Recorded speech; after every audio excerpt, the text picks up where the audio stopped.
Kingfisher की जो image थी वो एक लाइट बियर की तरह थी, जिसमें करीब 4% अल्कोहल होता था। तो लोग क्या करते थे कि सेम प्राइस में उनको विस्की मिल जाती थी जिसमें ज्यादा अल्कोहल की परसेंटेज होती थी, उससे ज्यादा नशा हो जाता था, तो लोग उसको ज्यादा प्रेफर करते थे।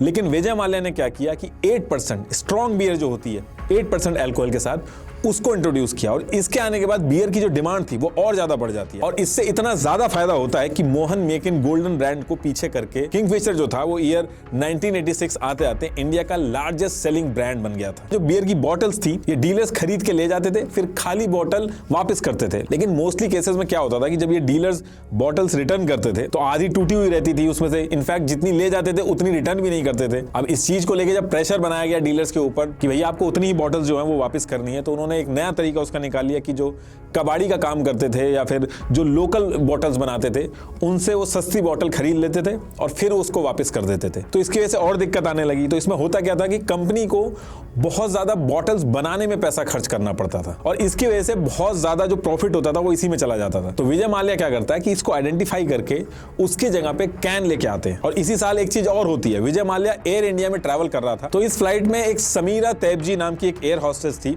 जिससे इनको प्यार हो जाता है और फिर आगे चल के दोनों शादी कर लेते हैं। और कुछ टाइम बाद 7 मई 1987 को इनका बेटा होता है सिद्धार्थ माल्या, और सेम ईयर में इनका डिवोर्स भी हो जाता है। लेकिन माल्या यहाँ पे रुकते नहीं है, आने वाले 2 साल तक वो इंडियन मार्केट के अंदर किंगफिशर जो बियर थी उसको टॉप पे लाके रख देते हैं। किंगफिशर जो ब्रांड था इसको एक नाम और ब्रांड की बजाय इंडिया के अंदर एक लाइफस्टाइल बना दिया था, स्पेशली यंगस्टर के अंदर। और ये सारी चीजें विजय माल्या ने की छोटी छोटी ट्रिक्स से। एक्चुअली इंडिया के अंदर अल्कोहल का एडवर्टीजमेंट करने पे बैन है, तो इस चीज से डील करने के लिए विजय माल्या ने एक नया तरीका निकाला सरोगेट एड का। इसमें यह था कि जैसे किंगफिशर बियर की बजाय Kingfisher soda, Kingfisher water bottle ये सब लॉन्च कर दी, और किंगफिशर बियर का ऐड करने की बजाय इन सब का ऐड किया गया। ऑल ओवर इंडिया में किंगफिशर नाम से इवेंट कराने चालू कर दिए, और फिर उस इवेंट में चारों तरफ किंगफिशर के बोर्ड लगा दिए थे ताकि अगले दिन जब पूरे इंडिया के अखबारों में न्यूज आए और फोटोग्राफ्स आए तो उसमें पीछे किंगफिशर दिखे। किंगफिशर अवार्ड भी शुरू कर दिए, हर तरफ किंगफिशर वर्ड का यूज किया, अपने घर का नाम भी किंगफिशर विला रख दिया। ईयर 1988 में इन्होंने किंगफिशर डर्बी भी शुरू कर दिया, जबकि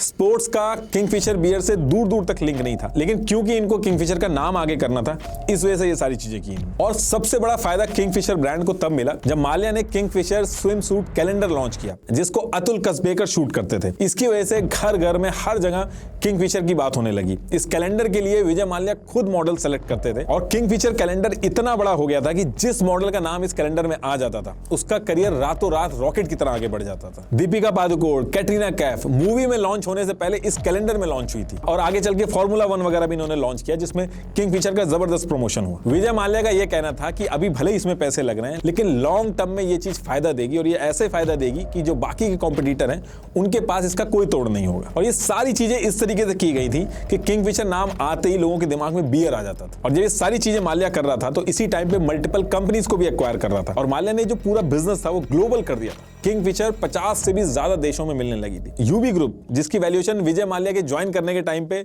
40 करोड़ थी, कुछ ही सालों के अंदर वैल्यूएशन 6000 करोड़ तक पहुंच गई थी। और जो लोग सोच रहे थे कि माल्या कंपनी नहीं चला पाएगा, उसका उल्टा किया माल्या ने। इसने किंगफिशर ब्रांड को आसमान तक पहुंचा दिया था और हर तरफ इसी के बारे में बात होती थी। और इसी बीच में ईयर 1993 में माल्या ने दोबारा से शादी भी की, लेकिन लड़का इनका एक ही था, सिद्धार्थ माल्या। अब देखिए जो पूरी लिकर इंडस्ट्री है इसमें फायदा तो बहुत ज्यादा होता है, लेकिन इसको चलाने के लिए बहुत सारे चैलेंजेस आते हैं। इसमें पूरी की पूरी इंडस्ट्री चलाने के लिए गवर्नमेंट का सपोर्ट बहुत ज्यादा जरूरी है।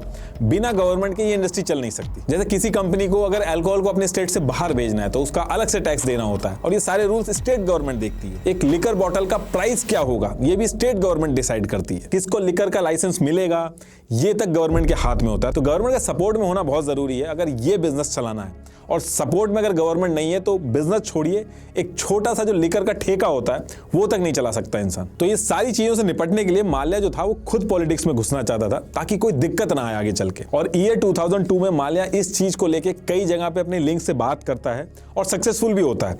अपने होम स्टेट कर्नाटका से इंडिपेंडेंट राज्यसभा का मेंबर इलेक्ट हो जाता है, और इस चीज में इसका जनता दल और कांग्रेस सपोर्ट करती है। तो उस दिन जैसे ही ये चीज होती है, विजय माल्या फ्लैम्बॉयंट विजय माल्या से माननीय सांसद हो जाते हैं, और यहां से विजय माल्या का पॉलिटिकल कनेक्शन जो होता है वो बहुत ज्यादा स्ट्रांग हो जाता है। अब इसके बाद डेट आती है 15 नवंबर 2004, और इस दिन विजय माल्या क्या करते हैं, अपनी कंपनी के CFO निधुन गरी, जिसपे सबसे ज्यादा ट्रस्ट करते थे, उनको बुला के कहते हैं कि वो अगले साल किंगफिशर एयरलाइन शुरू करेंगे। अब सीएफओ सुन के तो बहुत नेगेटिव रिस्पॉन्स देता है, लेकिन उसको पता था कि माल्या ने अगर बोला है तो वो अगले साल ये चीज करेगा जरूर। और same day Vijay Mallya CFO से एक बैंक के अंदर कॉल अरेंज कराता है। काफी देर बात चलती है, लेकिन बैंक जो है वो लोन देने को मना कर देता है और इस पे विजय माल्या कहते हैं कि मैं बिना लोन के ही एयरलाइन शुरू करूंगा।